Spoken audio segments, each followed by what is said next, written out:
Hello everyone, welcome to the channel. So today we are going to learn about different types of chemical reactions. There are numerous types of chemical reactions, right? There are synthesis reactions, or we also call them as combination reactions. There are decomposition reactions, there are combustion reactions, displacement and double displacement reactions. These are the various types of reactions about which we are going to study in today's video, right? So I welcome you all to Listen Up with Sugandha, and let's deep dive into the different types of chemical reactions. Okay, on the screen you are able to see namely 5 different types of chemical reactions, right? So just a brief intro here: synthesis reactions or combination reactions. So basically, whenever one or two reactants are going to combine to form a product, we might term them under combination reactions, right? Decomposition will be absolutely opposite of the word combination, right?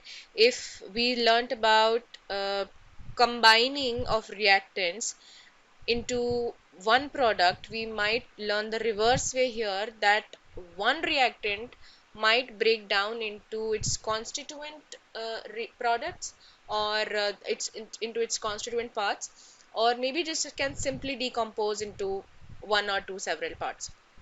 Combustion reaction: obviously combustion has to take place in the presence of oxygen, right? So we'll be learning how any compound that contains carbon and hydrogen can react in different ways with oxygen to lead to a combustion reaction, right? Displacement reaction: obviously something has to take place of the other, displacement has to take place. So displacement can happen only when we have comparison, right? If something is stronger, has the capacity to replace the weaker one, we'll see with a very interesting example there.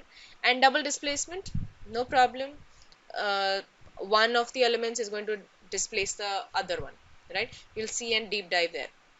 So let's go step by step. We are going to first do synthesis and combination reaction. So here is a slide. Okay. Synthesis or combination reaction. What does it say? This type of reaction leads to the formation of a single product from two or more reactants, right? So that means something has to club. So for combination, obviously there has to be two reactants, right? Two or more there could be, but we are taking two examples here, two reactants here. So what is happening? I have a reactant A and I have another reactant B. These two are combining together, reacting together, and instead of staying as A and B, they are coming together and forming one compound, that is AB. Let's understand with the help of this example here. We have a reaction Na plus Cl2, right? So this is my A and this is the B according to the equation. My A and B are going to give me one single product, that is AB. And mind it, the reaction that we are going to discuss over here in this entire video are absolutely unbalanced. I have uh, kept them unbalanced for a reason. So I don't want you to be focusing about on the coefficients here and get confused. Oh, two molecules have to react, or maybe oh, three elements are forming. I don't want that confusion happening.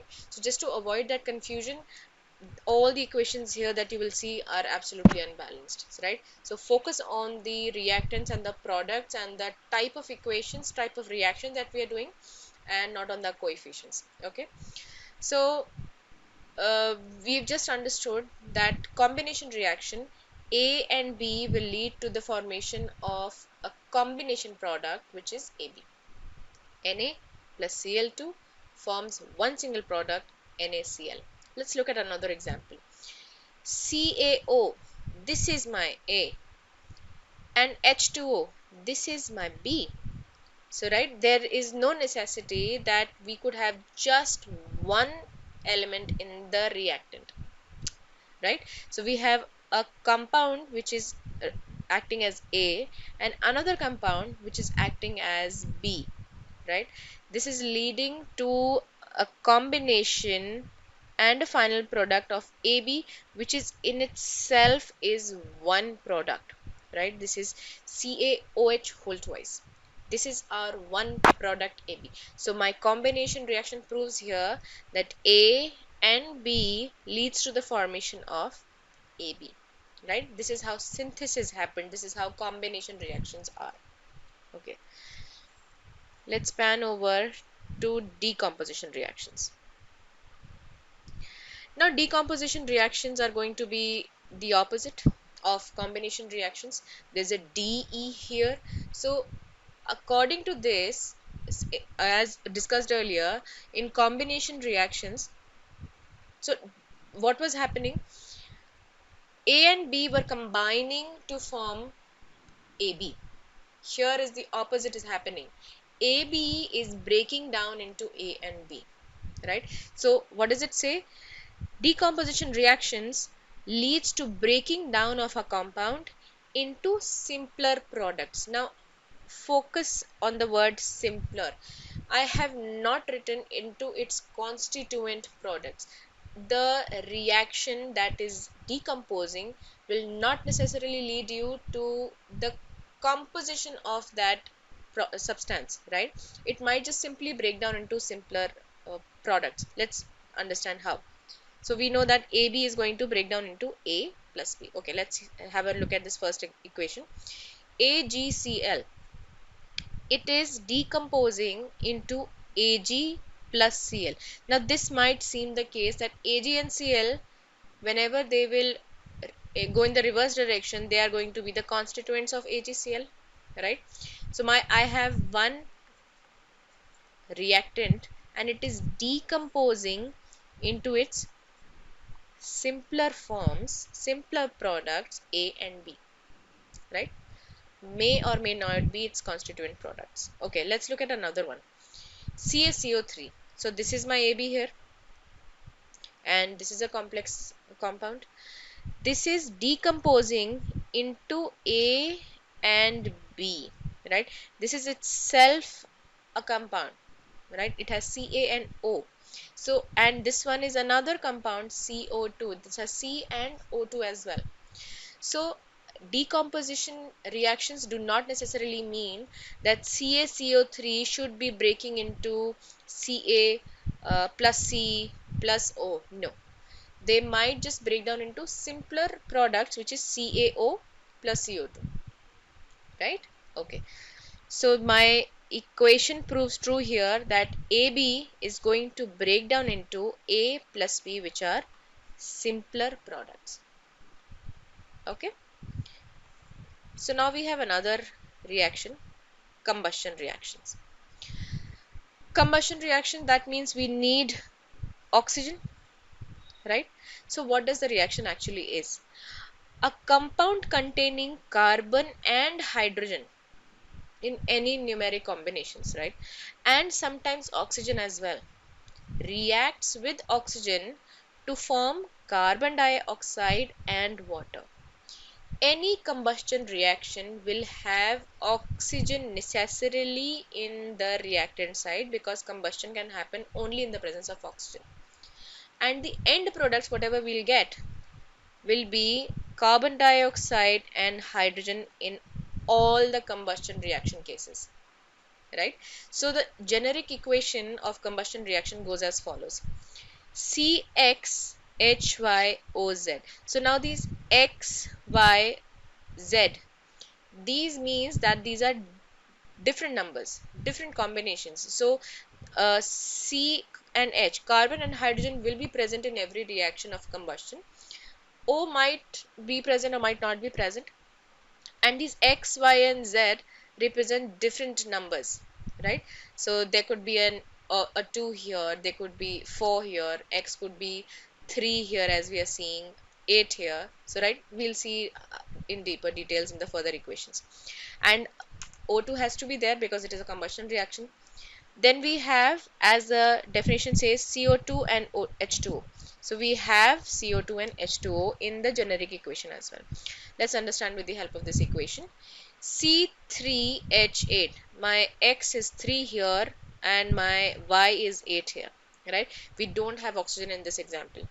C3H8 plus O2 gives CO2 plus H2O. So my definition fulfills here. I have a compound containing carbon and hydrogen in any numeric combination, and sometimes oxygen. I don't have oxygen here. With oxygen, reacts with oxygen to form carbon dioxide and water. Right? Now my next example goes like this. C2H5OH. I have an O in the compound here, and my X and Y values of respectively C and H are also different from the first example, right? They react with oxygen because it is a combustion reaction and leads to the product formation of CO2 and H2O, right? So the generic equation fulfills here that in a combustion reaction, I will have C and H. Oxygen might or might not be present there, and it reacts with oxygen to form CO2 and H2O. Now let us look at the next type of reaction, which is displacement reaction. Now this is quite interesting, the method that I learned to understand this displacement reaction. Let us first understand the definition. What does it say? Displacement reaction leads to the replacement of a less reactive element with a more reactive one, right? So that means one of the reactants have to be powerful or dominating as compared to one of the other reactants, so that the dominant one can take place of the uh, less dominant one, right? So let's understand by this method. Assuming that I have a character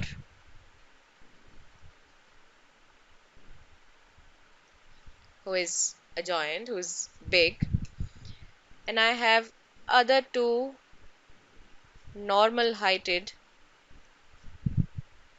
people, and they all decide to go, and these two decide to go basically for a movie, let's say, right? The big one, the A one, also got to know that these two are going for a movie. So what did he decide? He said, "Oh, you greenie, get away. I'm a powerful one. I'm going to go with the yellow one. Why are you going? You are a weaker one." So the A, or the bigger one, gets to replace the place of the green one and gets to go with the yellow for a movie, and the lonely, the weaker greenie gets left behind and doesn't get to go anywhere, right? So my A is dominant, and BC are a combination, but since A was dominant, it took place of the B and left the B out, kicked it out, and formed a combination with C as AC, right? So displacement reaction, replacement of one of the reactants has to happen, right?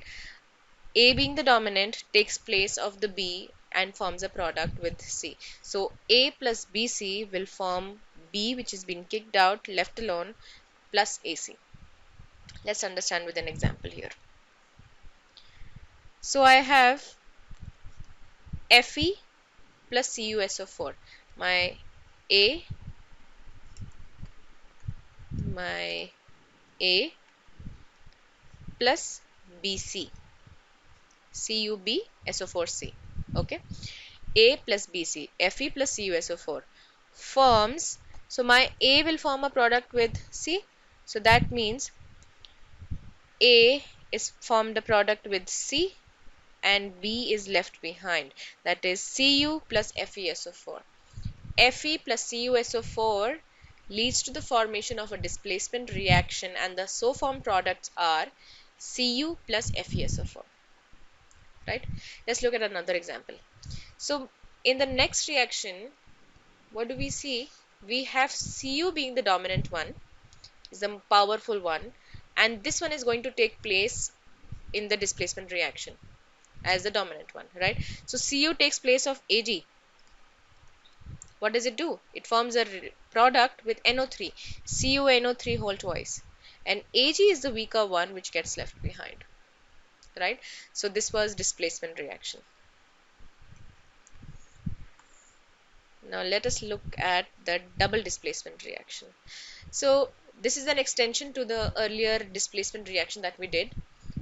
It just has double in front of it. So that means if I take the same example of the dominant one and the weaker one, in this kind of a reaction, no one gets upset. Everyone is happy because everyone is going to the movie.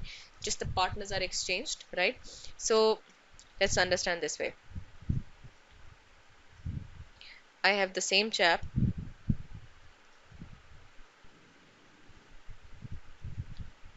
but this time the green is also grown up, and he was already going with the yellow one.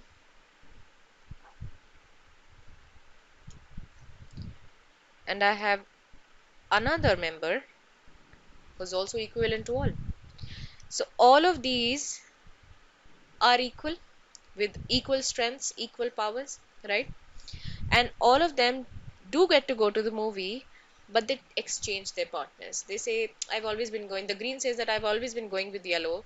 I want to sit with black this time. And blue says, okay, fine, I'll go with yellow.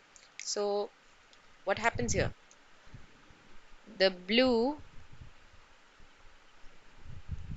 gets to go with yellow,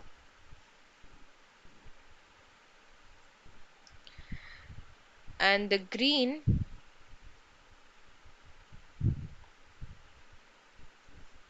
gets to go with the new one, the black, right? So my double displacement generic reaction goes as follows.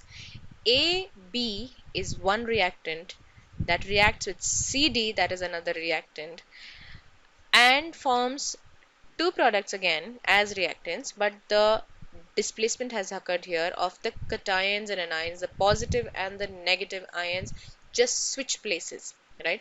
So A forms a pair with D and B forms a pair with C, that is AD plus BC. Let's understand with the help of reaction here. So I have Na2SO4, this is AB, with reacts with BaCl2, which is CD, forms AD and BC. So Na2SO4 plus BaCl2 reacts to form NaCl plus BaSO4, right? So now look at the ionic part, right? The cations and anions part. Na in its cationic form is Na plus. Na in its ionic form is Na plus, and SO4 is SO4 2 minus. Ba in its ionic form is 2 plus, and Cl2 is Cl minus. So what are these doing? These ionic forms are replacing their positions, right? They are just displacing themselves. They are taking place of each other. So my Na will react with Cl and form a compound NaCl, and S of Ba will form a compound with SO4 2 minus, which is BaSO4 here, right? So this was all about double displacement reaction, wherein a type of reaction in which cations and anions switch places to form new products, right? Okay, so this was all about different types of reactions, and do like and share, subscribe to the channel. If you like the video, please hit the like button, ring that bell icon so that you can always get the latest updates. And how did you like the video? Please do write in the comment section below, right? So thank you and keep watching.